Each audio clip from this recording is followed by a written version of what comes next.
Y dentro de estas emergencias médicas, recordar el stroke o el ACV isquémico. El hemorrágico obviamente también tiene su manejo, pero vamos a ir hacia el isquémico, que es el más frecuente, el que podemos hacer mucho más. El ACV isquémico, el stroke, como la palabra stroke a mí me gusta, es mucho más evidente. En muchos hospitales los neurólogos usan, otros no, pero no te van a decir DCB, otros ACV. Cada quien más purista que el otro, al final nos entendemos, es un infarto cerebral. Entonces, el paciente que te hace un infarto cerebral, primero hay que definir el caso. La definición de caso pasa fundamentalmente por el hecho de que tienes que tener, el episodio es repentino, es brusco, de disfunción neurológica, ¿no? Generalmente causado por isquemia cerebral focal, que debe durar más de 24 horas y estar asociado a evidencia de infarto en las imágenes.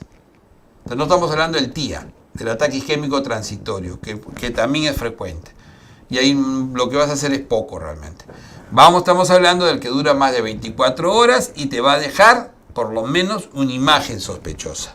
¿Ok? Entonces de ese tipo de paciente que te hace ese episodio de difusión neurológica, vamos a hablar.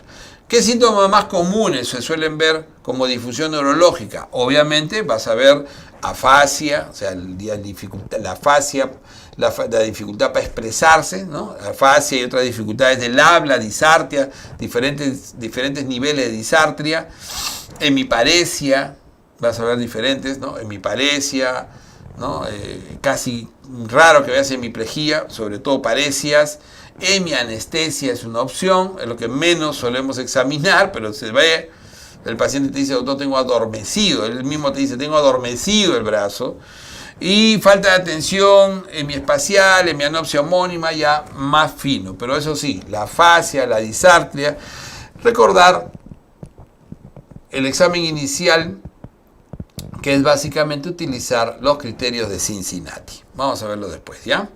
Entonces, determinar el tiempo de ataque es fundamental. ¿Cuándo empezó? Ponerlo en la historia, es decir, síntomas empezaron a las 8:15. De esa manera, pues es importante poder calcular si es que, especialmente el paciente, tiene la posibilidad de ir a ser trombolizado en una unidad, ¿no?, de infarto cerebral. Entonces es importante. Aplicar las escalas de gravedad también es importante para no tomar malas decisiones y no trombolizar a un paciente que al final va a terminar siendo hemorrágico por no haber observado bien estos riesgos. La escala de Cincinnati es una escala que cuando yo estoy hablando del año 2000, 2001, cuando fui jefe de emergencia y UCI, le enseñé incluso a los vigilantes. ¿Cómo dicen? ¿Cómo lo hacen? Porque este fue hecho para incluso el prehospitalario. Se le enseña al paramédico y después la estrategia de la escala de Cincinnati se enseñó incluso a la población general. Entonces, cuando una persona de pronto tú lo ves que algo le pasa, se queda callado bruscamente, entonces vas a ver lo primero, ¿qué haces? ¿Qué haces? Le dices, observas si hay asimetría facial. Y si no es evidente, le dices, sonría, señor, la sonrisa se vuelve asimétrica. En ese momento que lo estás mirando, le hablas, le dices, no, diga su nombre, no, o diga el nombre de su hijo, ¿no? Va a hablar y le cuesta hablar. Entonces vas a evidenciar la disartria o la afasia. Acá, la asimetría facial que puede existir. Y por último, le dices, levante los brazos y manténgalos ahí adelante. Así, incluso si quieres se los puedes agarrar y comienza cae uno de ellos.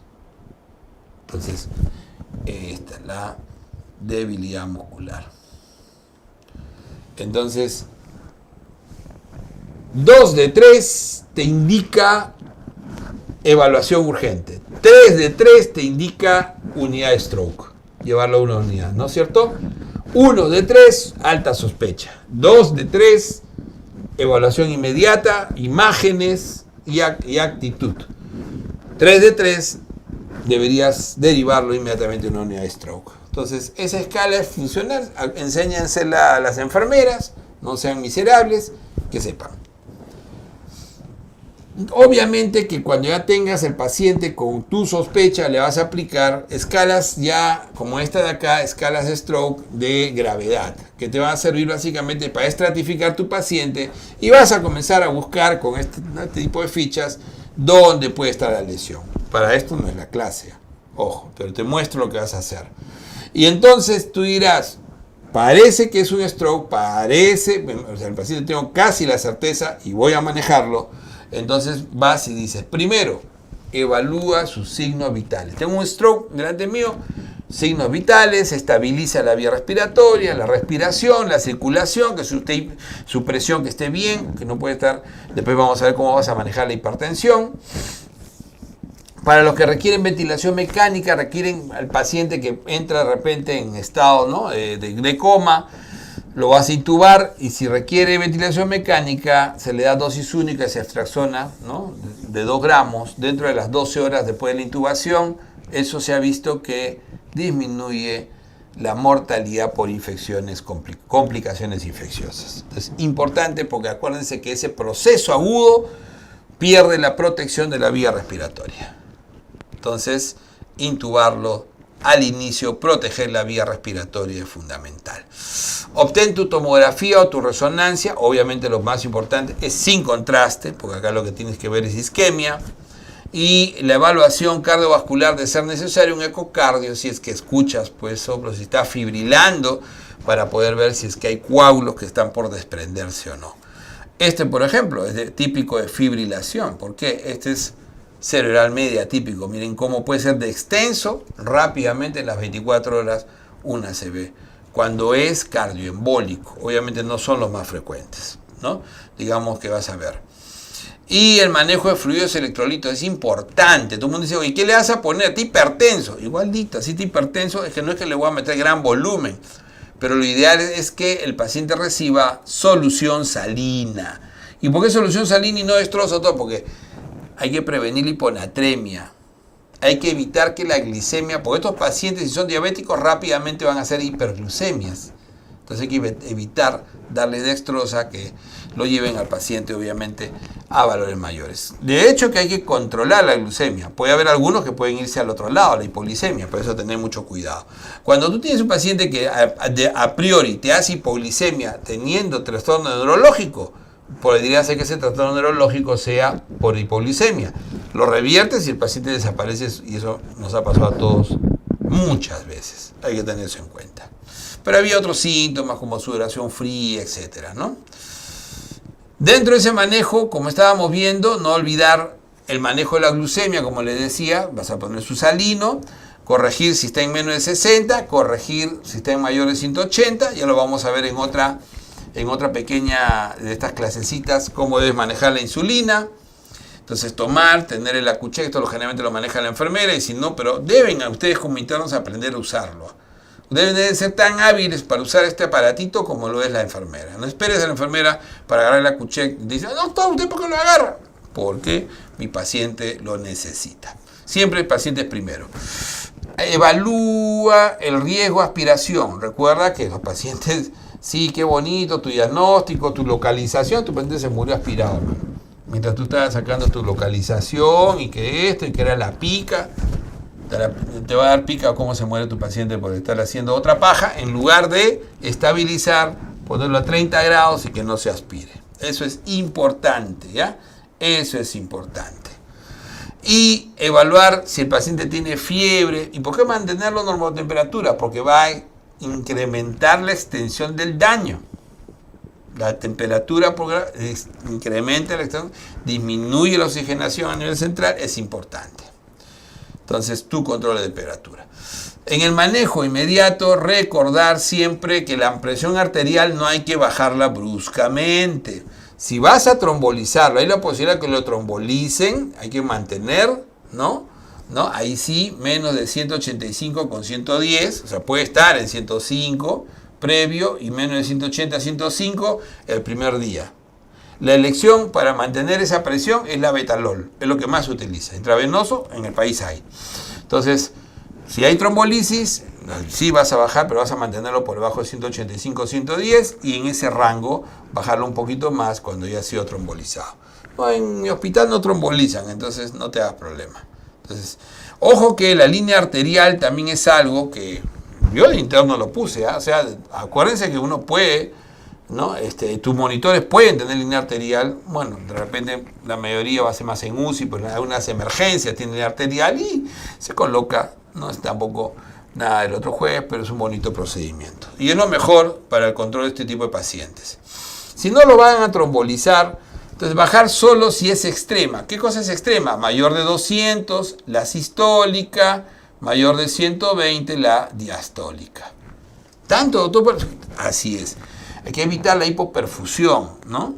Entonces, salvo que tenga otra indicación, que el paciente esté haciendo algún problema coronario activo, isquémico, o esté con ICC, o está haciendo disección aórtica, o realmente hayan definido que es una encefalopatía hipertensiva, o estamos hablando de una preeclampsia, ahí son casos especiales.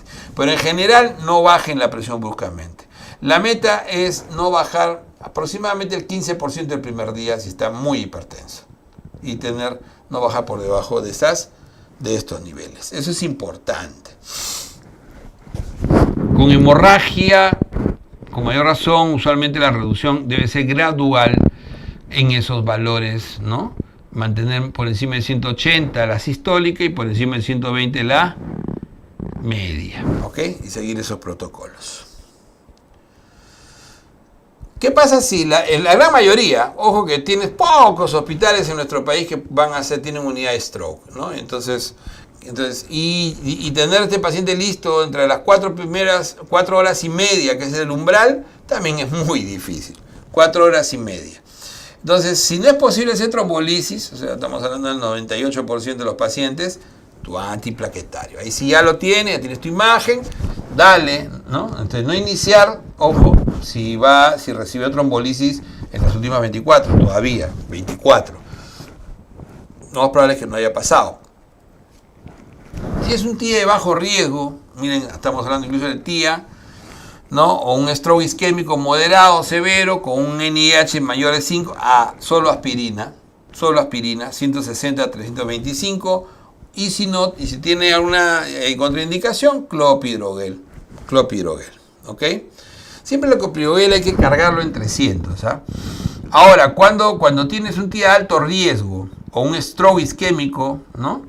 Con el riesgo menor de 5, ese paciente hay que darle, además de aspirina, clopidogrel. Siempre la dosis de ataque de 300 y sus 75 después de esa dosis de ataque los siguientes días. De siempre tener esa posibilidad, la antiagregación es importante. No vas a usar enoxaparina. Si usas betabloc cuando manejas la presión, pero no para otro efecto, si es la betalol, acuérdense lo que vas a utilizar. Generalmente se usa más eso en unidades, ¿no? De repente, pero teóricamente lo tienes que saber.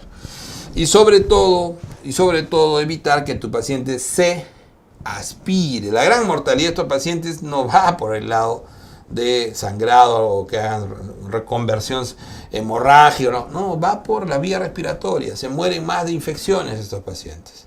Oye, tu abuelito le digo así, ¿y de qué se murió? Neumonía. Así fue, y así va a ser. Entonces, cuidar mucho la vía respiratoria.